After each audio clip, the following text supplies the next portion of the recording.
All right, Jamie.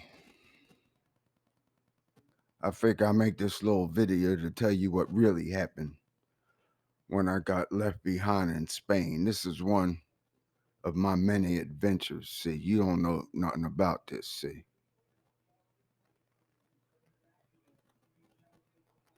But I'm getting ready to tell you now. Uh, Let me see here. Hang on for a minute here. I gotta figure out exactly what year this was. Now I'm 71. Minus 35. It's 36 years ago. So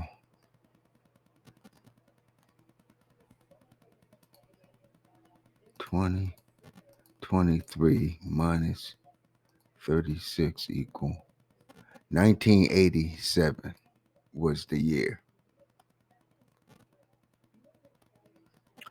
And Terry Waite was a hostage negotiator who was making negotiations for the release of some hostages in Lebanon. And they wound up kidnapping his ass.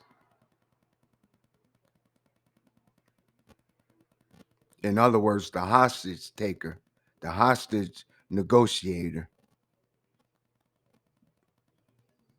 got kidnapped. So when this happened, the USS John F. Kennedy, the ship I was on, they immediately left Malaga, Spain, where we had been on a 1 week liberty, and took off. Now, I had just got off. Now, what I was on was Beach Guard. And in Beach Guard, you have an officer, a Marine gunnery sergeant, a radio man, and a hospital corpsman like me. And we stay on the beach the whole time that the ship is in port. We don't go back to the ship. They give us a hotel and all of that. We get per diem and all of that. So this was my little side hustle on the ship. This is how I made my money.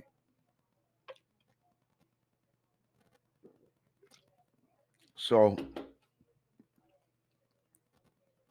we working 12 hours on, 12 hours off. Now, sailors known for getting drunk when we get in the port. But in this particular port, like Malaga is like the second largest port in Spain. The only port that's bigger than that is Barcelona. Malaga is where Antonio Banderas was born. It's where Pablo Picasso was born. That's Malaga. So my job was knowing sailors get drunk. I had a whole bunch of stretchers lined out, and I would let them sleep it off before I send them back to the ship. So they happened to know that our ship was coming in the port. So you had these Spanish con artists. They had these signs up outside these nightclubs saying all you can drink $4.95 all night. So naturally, the dumb sailors was going over there, and they were spiking the drinks. So they would drink one drink and be like in the middle of the floor. So they was coming back to Fleet Landing to me all drunk, right? So I had about 6 stretchers lined out, and every one of them was full, and I had them in there, and it was cold. This was like around February of '87. It was cold out there, and so they said, "Well, why don't you cover them up?" I said, "No, I ain't covering them up. I cover them up. They'd be sleeping there all night, drunk." So I'd have them down there, and they'd be shivering and stuff. So trying to wake them up, to send them back to the ship. So my time came to get off. And so I go back to the hotel. I'm trying to relax. I've been working like nonstop for about 4 hours without stopping, dealing with drunk sailors. And so I in a little mini bar in the hotel room, I had took a little scotch. So I was drinking some scotch and I'm standing there in my drawers, and all of a sudden, with some scotch in my hand, all of a sudden I hear on the door, boom, boom, boom, boom, boom, boom, boom, boom, boom, boom. I open the door, and it's the guy that just relieved me. He said, I got bad news. We leaving right now, right? So I gotta pack up all my stuff, check out the hotel. I had a boom box, I had everything because I was staying there for a week.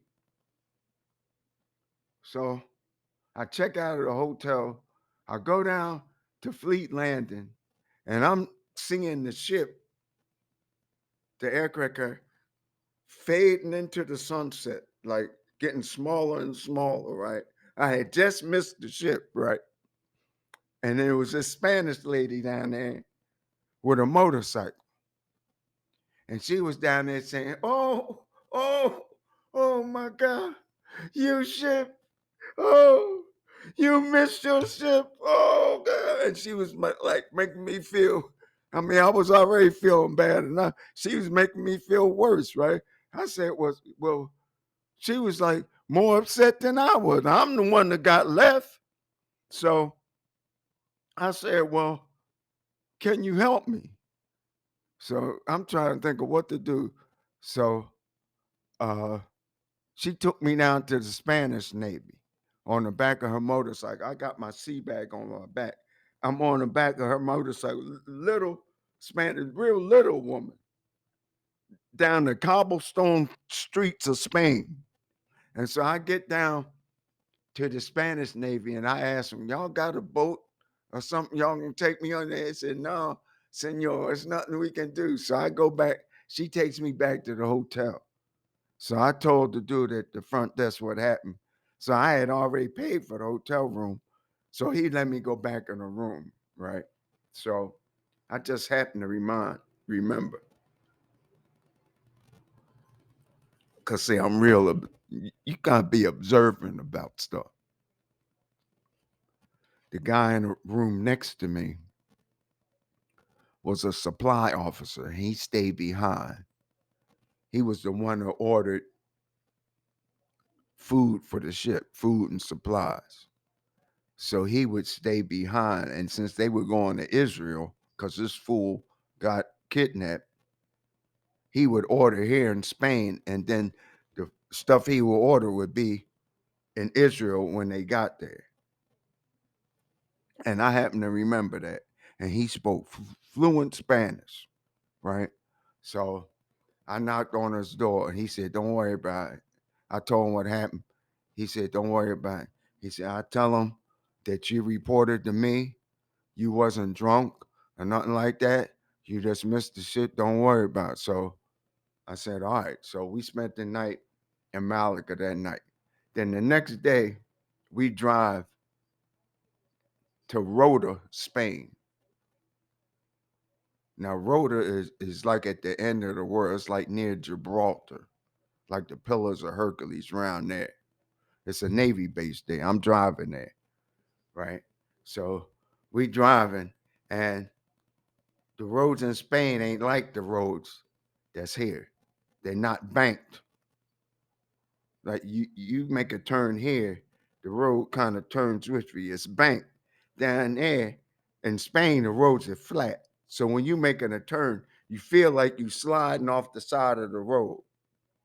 And so I'm, trying to negotiate this. And so we stopping at like one of them little uh like it looked like one of them little cantinas like in the Wild West movies. That's what it looked like where you see a tumbleweed rolling down the side of the road.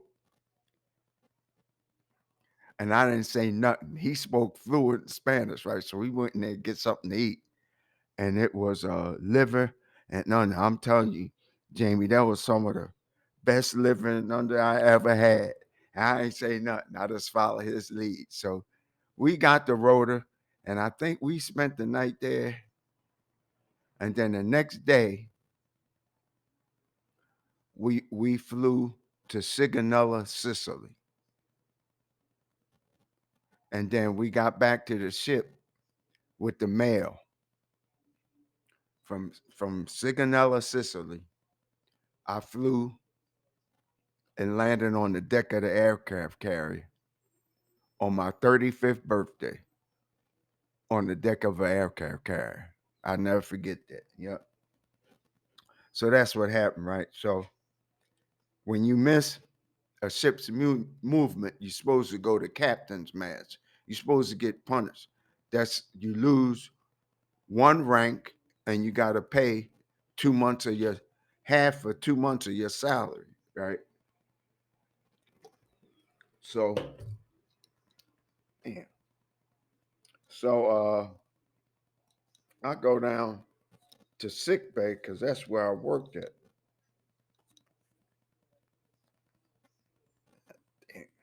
So I told the master chief what happened, exactly what I just told you right now. And he looked at me like this and he said, just go ahead, get out of here. Go ahead, just get out of here. Because, I mean, you couldn't make up a story like that. So it got to be true. Just go ahead, get out of my face. So I ain't getting no trouble. And that's what really happened.